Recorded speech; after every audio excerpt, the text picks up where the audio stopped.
ਹੁਣ ਤੂੰ 99% ਪਿਆਰ ਕਰਨਾ ਉਹਦੇ ਨਾਲ ਜੀ ਤੇ ਉਹ ਕਿੰਨੇ % ਪਿਆਰ ਕਰਦੀ ਤੇਰੇ ਨਾਲ? ਉਹ ਰਾਜੇ ਕੋਈ ਪਤਾ ਨਹੀਂ ਹੋता जी मेरे को नहीं पता। ਅੱਛਾ ਹੱਕ ਹੱਕ ਹੱਕ ਹੱਕ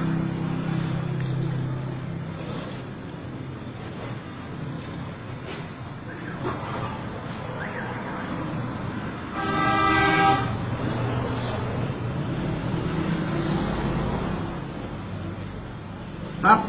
up, up, up, up, up, up. Yala, yala, yala, yala.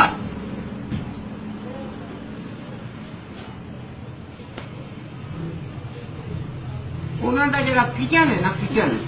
ਉੱਥੋਂ ਤੱਕ ਪੜ ਜਾਏਗਾ ਉਹਦੇ ਵਿੱਚ ਕੋਈ ਚਾਟੀ ਹੋਵੇਗੀ ਚਾਟੀ ਉਹਨਾਂ ਦੇ ਕਿਚਨ ਵਿੱਚ चाटी हाँ मिट्टी की कोई मिट्टी का बर्तन पता को नहीं मैं कितने में गया को नहीं मैं जानता रहूंगा या आटे की जी पेटी है ना आटे की पेटी जी ਉਹਦੇ ਥੱਲੇ ਇਹ ਤਵੀਜ਼ ਦਬਣਾ ਠੀਕ ਹੈ ठीक है ਉਸ ਕੁੜੀ ਦਾ ਤਿੰਨ ਬੁੱਧ ਵਾਲੀ ਰਾਤ ਨੂੰ अच्छा ਇਹ ਜਿਹੜਾ ਬੁੱਧ ਵਾਲੀ ਰਾਤ ਉਹ ਤੇ ਆਈ ਲਵ ਯੂ ਆ ਗਿਆ ਬੁੱਧ ਵਾਲੀ ਰਾਤ ਨੂੰ ਆਈ ਲਵ ਯੂ ਆ ਕੁੜੀ ਮੰਡੀ ਦੀ मंडी ਕੁੜੀ ਮੰਡੀ ਦੀ ਮੰਡੀ ਦੀ ਨਾ ਉਹ ਜਿੱਥੇ ਦੀ ਵੀ ਕੁੜੀ ਉਹ ਤੇ ਆਈ ਲਵ ਯੂ ਆ ठीक फिर तू अपने घरे वाले ना वालदा ना वालद ना मुतमिन करना कि अम्मी जी मैं उन्हें शादी करना वो तो तेरा काम है ना अपने वालदैन ने मुतमिन करना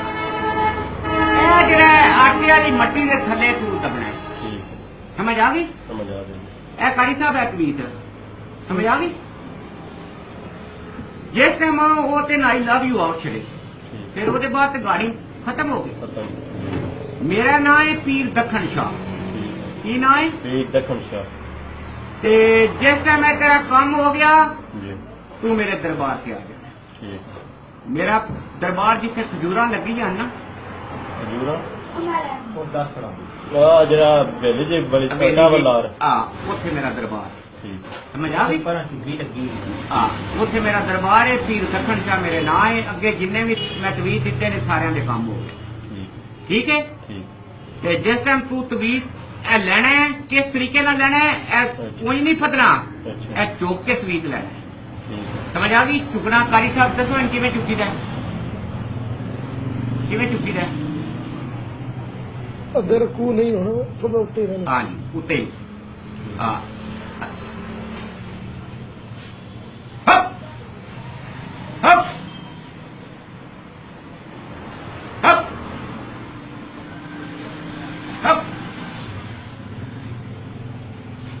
हप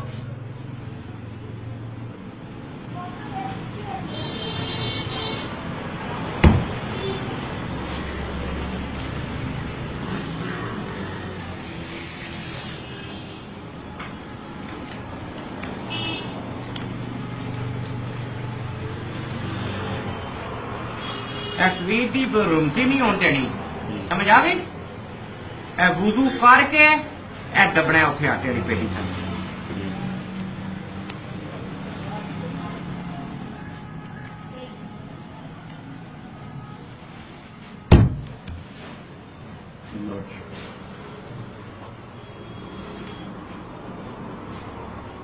ठीक है बेटा